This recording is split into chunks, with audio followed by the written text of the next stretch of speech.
Bonjour les amis, nous allons vous présenter un protocole d'utilisation et d'entretien pour un tensiomètre automatique. Ce protocole est destiné en particulier au personnel soignant.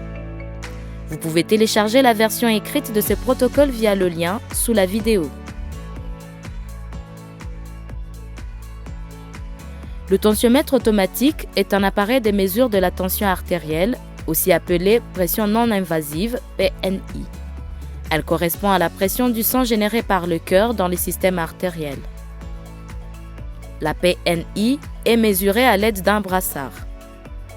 Cette pression permet l'écoulement sanguin et donc l'oxygénation des tissus et des organes.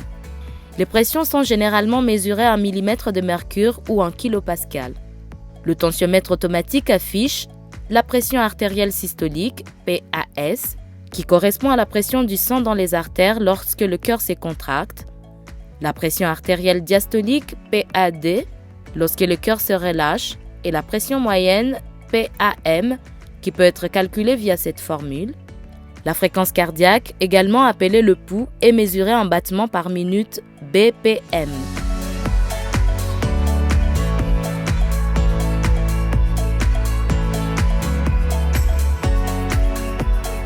Il existe plusieurs types de brassards. Il est important d'avoir un brassard adapté à la corpulence du bras du patient. Et c'est un élément essentiel pour avoir une bonne mesure, car il y a une surestimation des valeurs quand le brassard est trop petit et une sous-estimation quand le brassard est trop grand. Le deuxième accessoire important est le prolongateur qui doit être étanche et peut être spécifique à l'appareil. Le protocole est en 3 parties. Avant, pendant, après utilisation.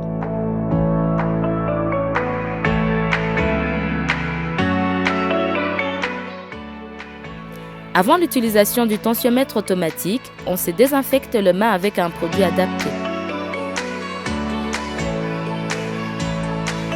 On vérifie la présence des accessoires de notre appareil, dont les brassards que l'on choisit selon la corpulence du patient, sa rallonge et le prolongateur. Et on regarde l'état visuel de l'ensemble, c'est-à-dire propre et en bon état. Et on connecte la rallonge du brassard au prolongateur et le prolongateur au tensiomètre automatique.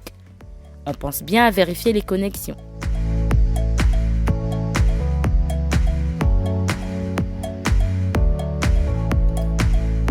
On allume l'appareil.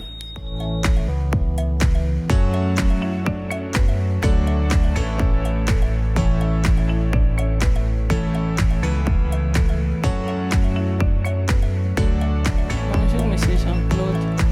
Moi, c'est l'infirmière Angèle. Lors de l'utilisation, on se présente en expliquant les gestes médicaux aux patients. On fait attention que les patients soient calmes, en position assise ou allongée avec un bras dénudé.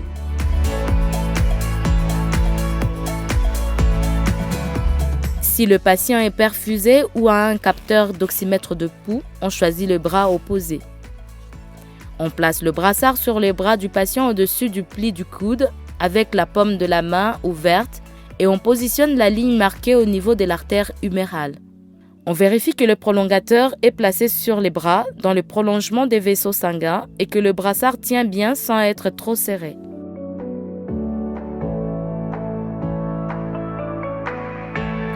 Puis, on effectue la première mesure de la tension en appuyant sur les boutons correspondants. Pour les mesures suivantes, on règle la fréquence des gonflages et les alarmes en fonction des directives médicales. On voit à l'écran les valeurs qui s'affichent et qui nous renseignent sur l'état clinique du patient en cas de valeur normale, hypertension et hypotension. Une fois que les mesures tensionnelles sont prises, on les note sur le dossier du patient.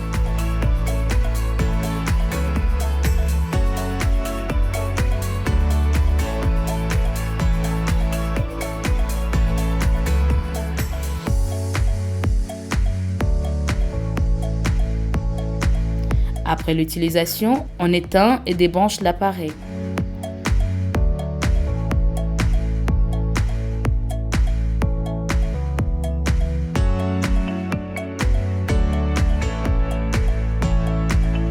On pense à se laver les mains.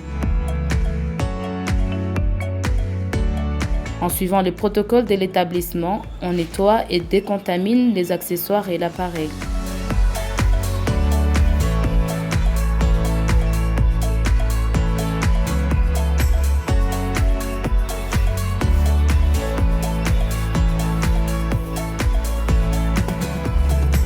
Après tout ceci, l'appareil et les accessoires doivent être prêts à être utilisés de nouveau. On les range à leur place initiale en enroulant les tuyaux. Si l'appareil possède une batterie, on le branche sur les secteurs pour le recharger. Cet appareil doit également suivre une maintenance préventive tous les 6 mois.